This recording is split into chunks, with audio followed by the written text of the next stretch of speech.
नमस्कार प्रिय साथियों, जैसा कि हम देख रहे हैं शीत ऋतु का आगमन हो चुका है और इसी के साथ कोरोना प्राणघातक रूप धारण करता जा रहा है।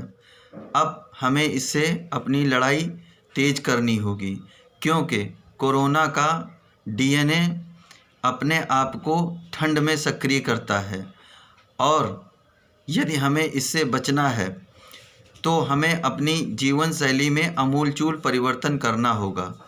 पहले जैसी जीवन शैली से हमें अपने आप को दूसरी जीवन शैली में लाना होगा जो वर्तमान में हमें हमारे चिकित्सक और स्वास्थ्य विशेषज्ञ दे रहे हैं, उसको हमें मानना होगा।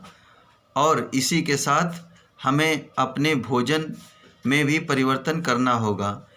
शीत ऋतु में हम उष्णता प्रदान करने वाले भोजन का सेवन करें और अपने भोजन में प्रोटीन की मात्रा बढ़ा दें क्योंकि प्रोटीन हमारे शरीर की रोग प्रतिरोधक क्षमता का वर्धन करता है। और भोजन संतुलित लें, हम स्वयं भी सुरक्षित रखें तथा जागरूकता ला करके औरों को भी सुरक्षित करने के लिए जागृत करें। और यदि हम ऐसा करते हैं तो ये हमारा कोरोना महामारी के काल में विशेष योगदान रहेगा।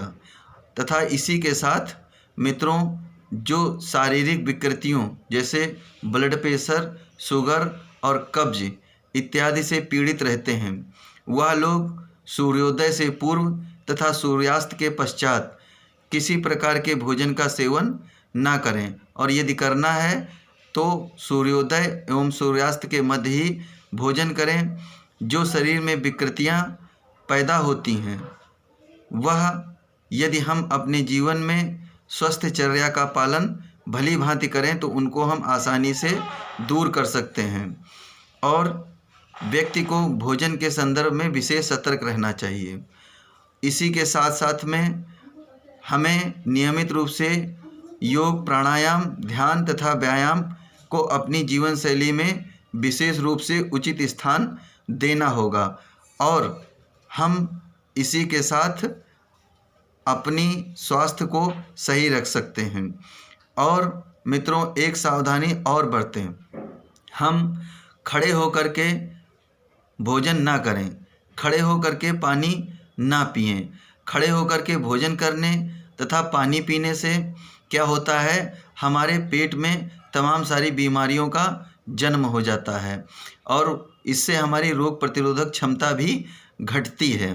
तो ऐसी परिस्थिति में हम अपने आप को पूरी तरीके से जो नियमित स्वास्थ्यचर्या है उसका पालन करें। खड़े होकर के मूत्र विसर्जन करना तथा खड़े होकर के पानी पीना, खड़े होकर के भोजन करना, इसे हम कदापि ना करें। और मैं ये कहना चाहता हूँ, यदि भोजन करें तो वो भी आराम से और विधि पूर्वक मुंह से चबा चबा करके और लार को भोजन में भली भांति मिला दें, तब भोजन का निवाला अंदर पेट में ले जाएं।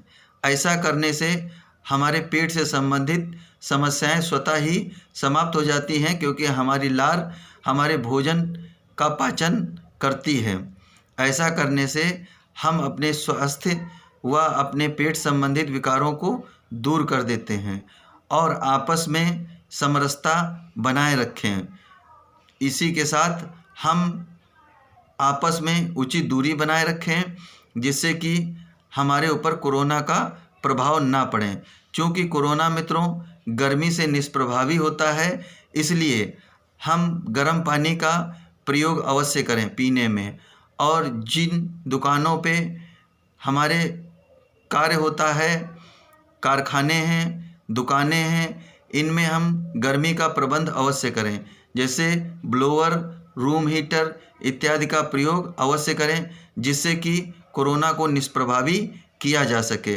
और मित्रों, इस लड़ाई में हम सब लोग आपस में मिलकर अपना योगदान दें जिससे कि हम कोरोना को परास्त कर सकें और अपने को सुरक्षित कर सकें, अपने साथ अन्य लोगों को भी सुरक्षित कर सकें और इसके साथ साथ देश को भी सुरक्षित कर सकें। हमें सतर्कता व सावधानी हर समय अपनानी पड़ेगी क्योंकि सतर्कता और सावधानी अपना करके हम इस बीमारी से दूर रह सकते हैं। और बच्चे तथा वृद्ध, चूँकि इनका रोग प्रतिरोधक क्षमता कम हो जाती है आयु के हिसाब से, तो इन्हें का हमें विशेष ध्यान रखना है और इनके मामले में किसी प्रकार की लापरवाही नहीं बरतनी है। लापरवाही तो हमें किसी स्तर पर नहीं बरतनी है, हमें विशेष ध्यान रखना है प्रत्येक व्यक्ति का, क्योंकि जब प्रत्येक व्यक्ति का स्वास्थ्य अच्छा होगा तभी वह एक अपना अच्छा योगदान देश के लिए दे सकेगा। तो इसी के साथ मैं अपनी वाणी को विराम देता हूँ। धन्यवाद साथियों।